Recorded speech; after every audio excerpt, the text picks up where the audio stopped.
estamos acompañados del pastor Correa, que es de Paraguay, que nos viene acompañando hace 3 años ya en el Congreso.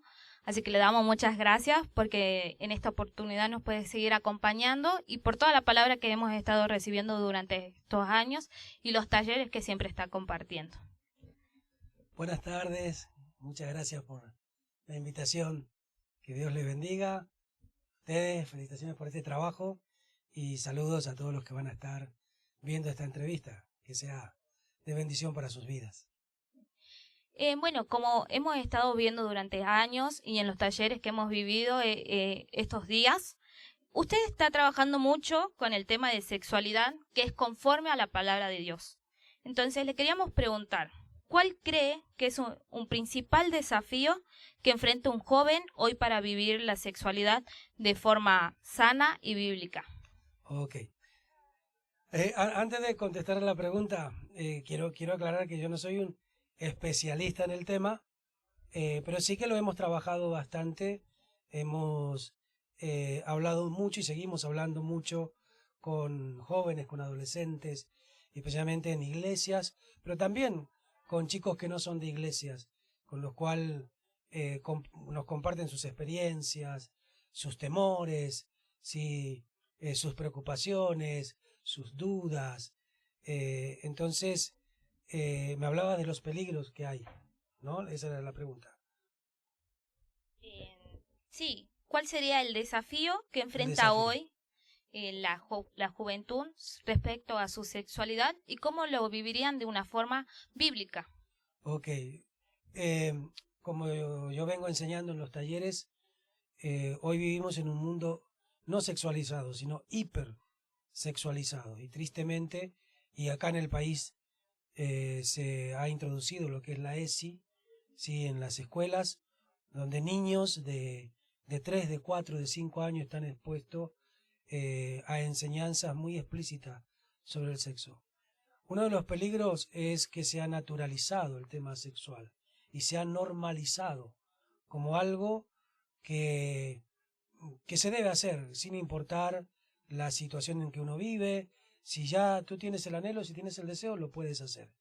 Entonces, es como básicamente comer, es como tomar algo, es como que te invitaron a una fiesta y te vas a una fiesta, entonces te invitan a tener sexo, puedes tener sexo. O sea, el sexo es básicamente el pan de cada día. Y la iglesia y los jóvenes que están en la iglesia no están exentos de esto, porque ellos están viviendo en una sociedad que ha tomado el sexo como parte de su vida relacional. Si estás con una chica, lo más natural que yo piense es que ya tuvieron sexo.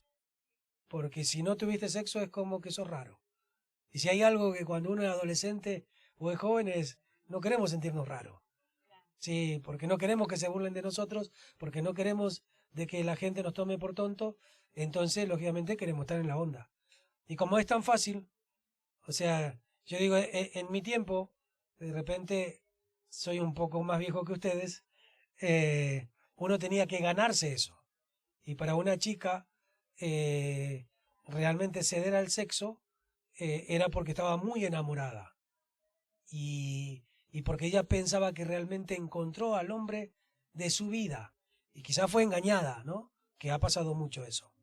Pero hoy es como, bueno, estoy aburrido, tengamos sexo. Y total, es normal. Y el joven cristiano encuentra en la iglesia de que esto no es normal. Y empieza en la disyuntiva de qué voy a hacer. Sí, pero una de las cosas que tenemos que entender que el mundo siempre va a ir en contra de los principios de Dios. Porque como dice la Escritura, el mundo está bajo el maligno. Y si hay algo que la Biblia muestra, que uno o una de las herramientas principales que él tiene para destruir la vida de un joven, de un adolescente y aún de personas mayores, es el sexo. Sí. Y bueno, nosotros siendo jóvenes, viviendo en este mundo, justamente como lo decía, hipersexualizado, en que nosotros lo vemos común desde afuera, ¿cómo nosotros podemos ser jóvenes que sepamos que estamos honrando a Dios con nuestra sexualidad? Ok. Eh, Yo creo que una de las cosas necesarias y que en las iglesias tenemos que mostrar con claridad, primero, el sexo no es malo. El sexo es algo que Dios lo ha dado. El sexo no es del diablo. Tampoco decir que es feo, es horrible. Escuché a padres decir, no, eso es la porquería a sus hijos. Sí, mostrarle algo que el sexo es algo que Dios estableció. Dios nos hizo sexual. Si Dios no hubiese querido que tengamos sexo, no hubiese hecho esto. Dios nos hizo de esa manera. Y el sexo es uno de los placeres más extraordinarios de la vida. Pero el sexo es exclusivamente para la relación matrimonial. Para una relación que va a perdurar el tiempo. ¿Por qué? No solamente porque la Biblia lo demanda que sea así. Porque debemos recordar que cada cosa que Dios nos dice en su palabra es porque si nosotros no lo hacemos, detrás de eso hay consecuencias que en muchos casos pueden ser irreversibles. Y tampoco es, y esto es importante que entendamos, que si nosotros tenemos sexo fuera del matrimonio, Dios nos va a castigar. No, el castigo lo tenemos nosotros en las consecuencias que vamos a recibir por haber hecho algo que no teníamos que hacer. Es como si te dijeron que no pongas la mano en el fuego porque te vas a quemar, ¿sí? Y después lo hiciste, pusiste la mano en el fuego y te quemaste, y te arde, y te duele, y se infectó. ¿Fue un castigo de mamá? ¿Fue papá que te castigó? No, O sea, el castigo vino del hecho que hiciste. claro. Y en realidad no fue un castigo, fue consecuencia. Entonces, que el joven entienda, sí, que la pureza es importante para su vida, no porque solamente honramos a Dios, que es lo más importante, honrar a Dios, sino también porque guardamos nuestra vida. ¿Qué diferencia hay entre un noviazgo sano y un noviazgo que no está guiado por Dios? Ok.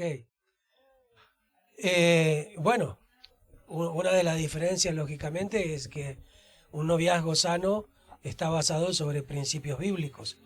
Y esos principios bíblicos son los límites que nosotros tenemos. O sea, hay cosas que nosotros no hacemos, no porque no queramos hacerlo, sino porque hemos entendido las consecuencias que puedan traer. Claro, o sea, lo que quiere decir es que los principios siempre van a estar ahí. Los principios siempre están. Y aunque nosotros no queramos aceptarlo, digamos, los principios van a estar ahí y son así. Por lo tanto, si nosotros cometemos, digamos, o caemos en pecado, digamos, va a ser por nuestra desobediencia, digamos. Así mismo, así mismo. A ver, si nosotros analizamos la vida, todo lo que funciona tiene reglas. Llevarlo a un partido de fútbol, ¿sí? ¿Se imaginan? Yo tenía un amigo cuando era adolescente que él andaba en cosas raras y a causa de eso lo metieron a la cárcel, ¿no? Y él estuvo en la cárcel de Olmos, ahí en Buenos Aires, que es muy conocida. Eh, y entonces cuando salió, un día nos juntamos así y nos contó su experiencia en la cárcel y él decía, lo peor de todo eran los partidos de fútbol, dice. ¿Y por qué? Y porque ahí el partido de fútbol no tiene reglas. Ahí te pegan y no hay FAU, no hay penal, la pelota no sale, ¿se entiende? Entonces hay que ir hasta el final y salen lesionados, quebrados, ¿sí? Porque cuando no hay reglas hay caos. Entonces Dios pone reglas para nuestra vida sexual. Y esa regla es que la sexualidad o las relaciones sexuales son para el matrimonio. Y esas reglas hacen que nuestra vida, si nosotros la cumplimos, sean saludables. El noviazgo fuera de los principios de Dios no tiene límites. Y entonces va a tener consecuencias. Como estaba hablando, ¿no? De los principios que tenemos que tener como un noviazgo que se dice que es cristiano, ¿no? Entonces, ¿cómo se vive la pureza en una relación hoy, en que sería cristiano, en un mundo tan sexualizado? Buena pregunta, como se dice. Sí, buena pregunta, porque dijimos ya al principio que no solamente un mundo sexualizado, sino hipersexualizado. Y yo creo que hoy más que nunca el, el desafío para un joven cristiano es enorme, porque la tecnología, nosotros, por ejemplo, uno de los temas que hemos desarrollado mucho con los jóvenes, tanto de la iglesia como en los colegios donde estamos visitando, es el tema de la pornografía, ¿sí?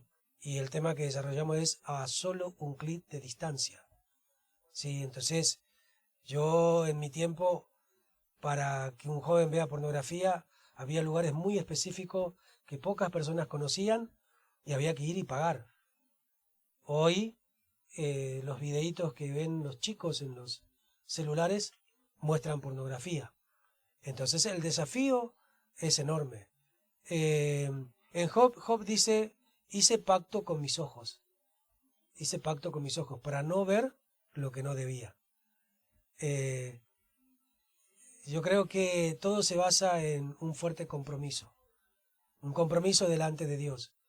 Y creo que en ese aspecto la vida de José es muy, muy enseñable, o debe ser muy bien enseñada, porque cuando José es tentado por esta mujer, y él como esclavo, él no tenía voz, él no podía decir nada, porque él le pertenecía a ella, y ella quiere acostarse con él, y no entiende la reacción de José. José dice muy claramente, ¿cómo yo voy a pecar contra Dios? Y salió corriendo, sin importar lo que le podía pasar a él personalmente, porque lo más importante en su vida era su compromiso con el Señor, porque él sabía que de Dios dependía su vida.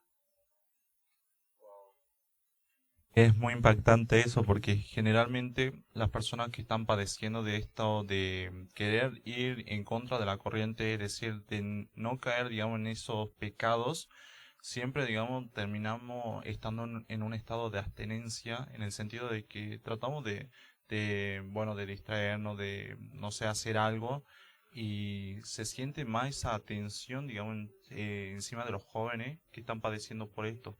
Y creo que uno de los mejores consejos, como hizo José, sería huir. Otra de las preguntas que queríamos hacerle a usted era sobre qué le diría a un joven que siente culpa o vergüenza por los errores de su pasado en su vida sentimental o sexual.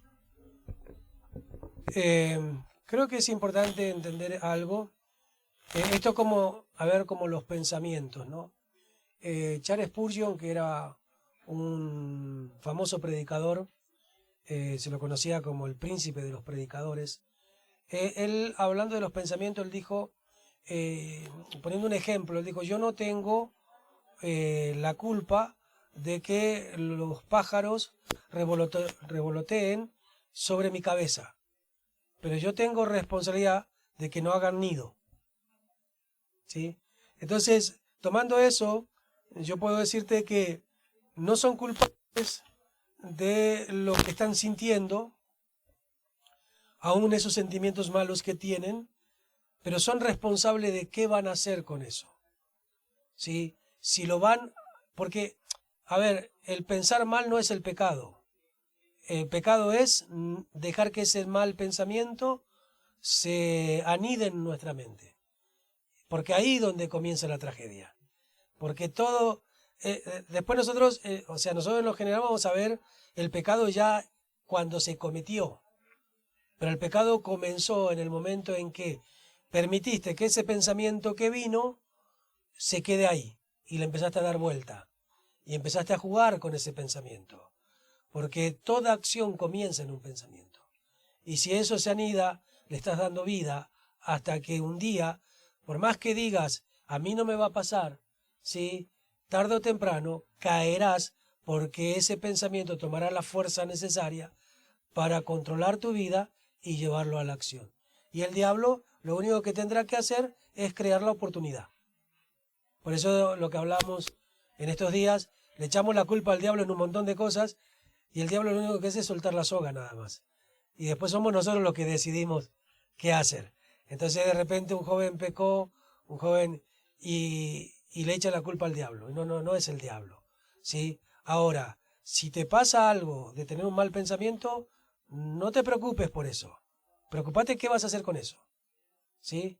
Y si de repente caíste, tampoco es que estás condenado para siempre, porque en Dios siempre hay restauración. Y recuerden a la mujer que encontraron en adulterio los sacerdotes y la trajeron a Jesús. Y le dijeron, ella fue encontrada en el acto mismo del adulterio. Y Jesús dijo, el que esté libre de pecado, que lance la primera piedra. Y cuando Jesús levanta la cabeza y todos se fueron, Jesús mira y dice, ¿dónde están los que te condenaban? Y la mujer dice, se han ido. Ok, yo tampoco te voy a condenar, pero no lo hagas más. ¿No? Es muy hermoso escuchar que justamente nosotros, aunque cometemos errores, el Señor nos sigue amando y Él nos perdona en cada momento y Él siempre está ahí, ¿no?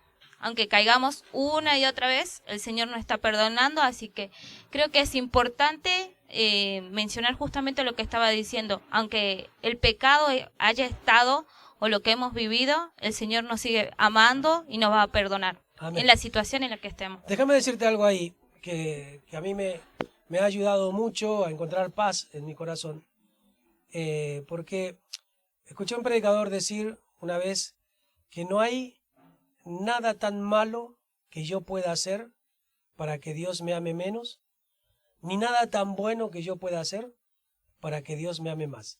Ese es un pensamiento muy religioso, de decir, bueno, yo voy a la iglesia, yo doy mi ofrenda, yo ayudo a la gente, por eso Dios me ama. No, yo fracasé y ya ahora Dios no me ama. No, Dios te amó siempre. Y Dios te amó cuando todavía ni habías nacido, cuando no estabas ni en el pensamiento de tus padres. Y Dios te amó de tal manera que dio a su Hijo unigénito, por ti y por mí. Y Dios te seguirá amando. Y no hay nada, como dicen, nada nos puede separar del amor de Dios. Nada. El amor de Dios es inquebrantable. El que yo disfrute o no lo disfrute es un problema mío. Pero Dios nunca cambia. Amén. Muy lindas palabras. Y ahora entrando un poco en lo que es el lema de nuestro congreso y también que está conectado con lo que estábamos diciendo, le quería preguntar, ¿cómo podemos acompañar como iglesia a jóvenes que luchan con su identidad y con heridas afectivas que hayan tenido? ¿Cómo acompañar? Yo creo que una de las cosas que más buscamos nosotros en nuestra adolescencia y en nuestra juventud es el sentido de pertenencia. El que nos acepten tal cual somos. Te cuento mi experiencia. Yo soy cristiano desde los 6 años.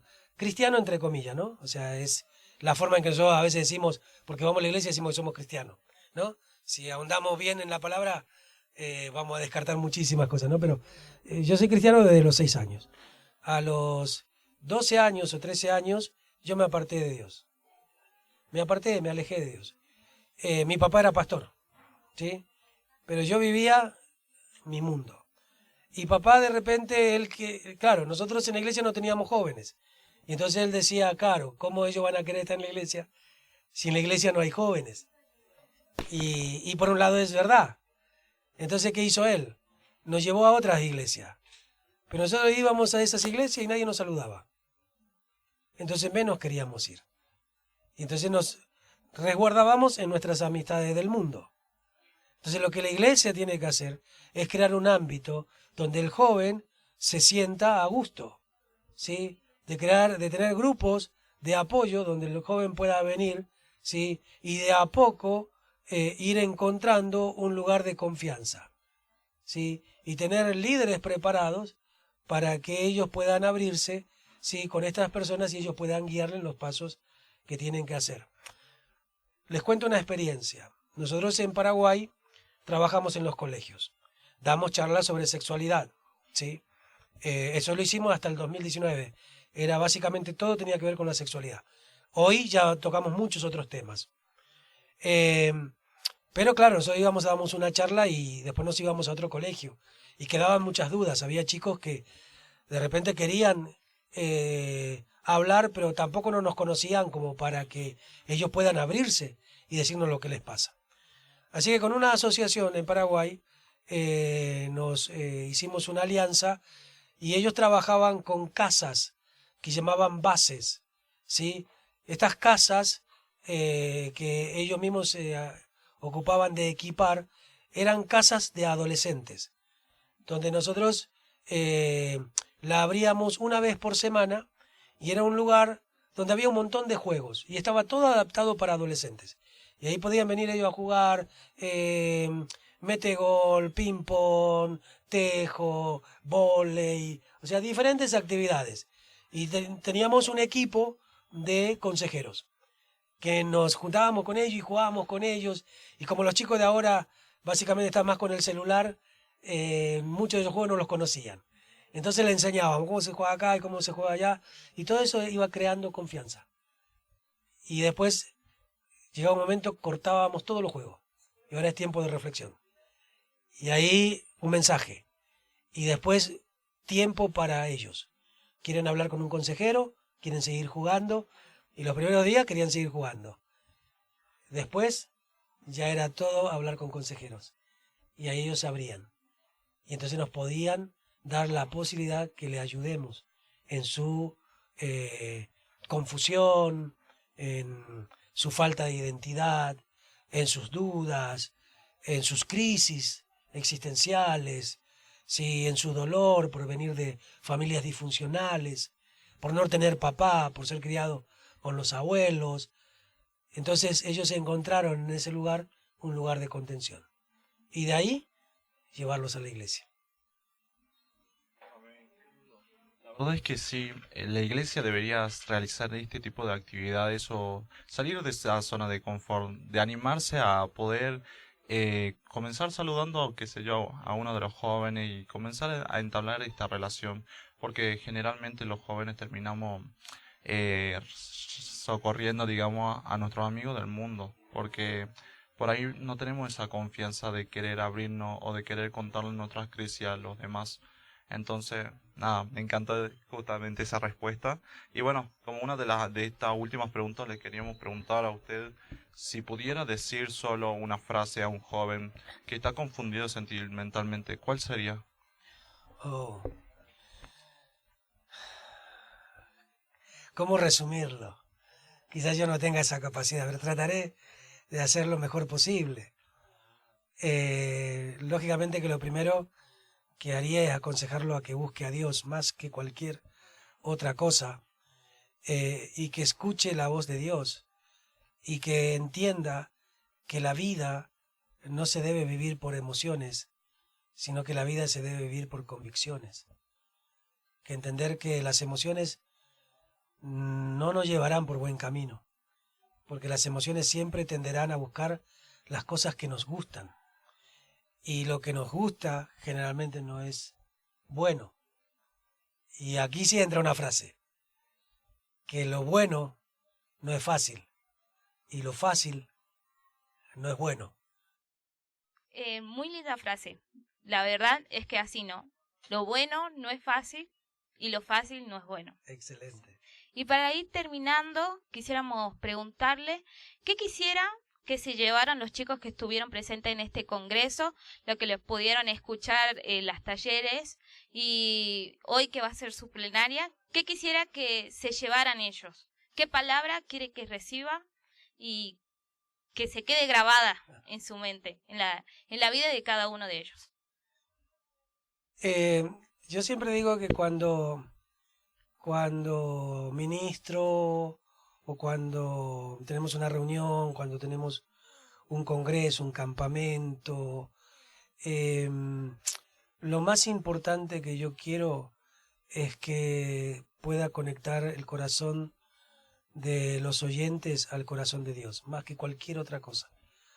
Quizás no se acuerden de una frase, pero sí que hayan tenido ese encuentro con el Señor, que hayan tenido esa experiencia sobrenatural, porque eso es lo que cambia a las personas.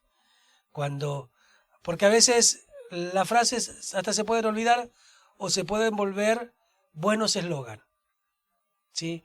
Pero la experiencia con Dios, la base de la vida de los hombres de Dios fue esa experiencia sobrenatural. todo el congreso se trató básicamente sobre la vida del apóstol Pablo. Y para que Pablo diga, Señor, ¿qué quieres que yo haga? Recuerden que él reconoció a Jesús como Señor. La palabra Señor en ese tiempo tiene una connotación impresionante. Para nosotros es muy común y a veces no nos damos cuenta. Pero la palabra Señor para ellos, cuando ellos le decían Señor a alguien, ellos lo estaban reconociendo como el dueño absoluto de su vida. Por eso en ese tiempo el César, Ave César, el César era el Señor. Y que él ahora reconozca a Jesús, a quien él perseguía, como Señor, eso es impresionante. Y él dice, ¿qué quieres que yo haga? ¿Por qué él logró eso? ¿Sí? ¿Por qué él llegó a ese punto? Porque él tuvo ese encuentro personal. Él había escuchado de Jesús y tuvo odio hacia él. Él habrá escuchado muchas prédicas y nada le cambió. Pero ese encuentro, esa conexión con Dios. Yo lo que quiero es que de este congreso los chicos salgan conectados con Dios. Por lo que tenemos pensado este lema, ¿no? Que ese encuentro con el Señor como el que tuvo Pablo en ese momento nos lleve a cambiar totalmente nuestra forma de pensar como él la tuvo. Él vivió una vida en donde perseguía a la gente, pero tuvo un cambio tan drástico solamente porque lo conoció a él verdaderamente, porque tuvo un encuentro verdadero con el Señor. Y eso lo hizo hacer un cambio tan drástico de perseguir a la gente, lo comenzó a predicar y a amar a ese Señor al que él justamente, como decía el pastor, ¿no? Como que lo odiaba, por así decirlo. Pero ese encuentro es lo que nosotros queremos que tengan este año. Un encuentro que cambie totalmente sus vidas y que los haga conocer al Señor, la voluntad del Señor verdaderamente a la vida de cada uno de ustedes. Así que esperamos que se lleven una hermosa experiencia y un encuentro sobrenatural con el Señor. Bueno, y esperamos que puedan ver en las plenarias, escuchar los talleres del pastor por nuestras redes, en YouTube, en Templo Filadelfia Villa Mónica, por Instagram, también que nos encuentran como Templo Filadelfia Villa Mónica y por Facebook. Y le damos muchas gracias al pastor, que nos pueda seguir acompañando los años que siguen, porque nosotros estamos expectantes cada año poder seguir escuchándolo, porque tenemos mucho más que aprender de él. Y le damos gracias porque nos lleva a conocer temas que nosotros no conocíamos, que muchas veces como iglesia no nos centralizamos en eso y que nos tenemos que centralizar más en lo que viven los adolescentes, la juventud hoy en día. Así que le damos muchas gracias por eso. Muchas gracias a ustedes. Dios les bendiga. Bendiciones.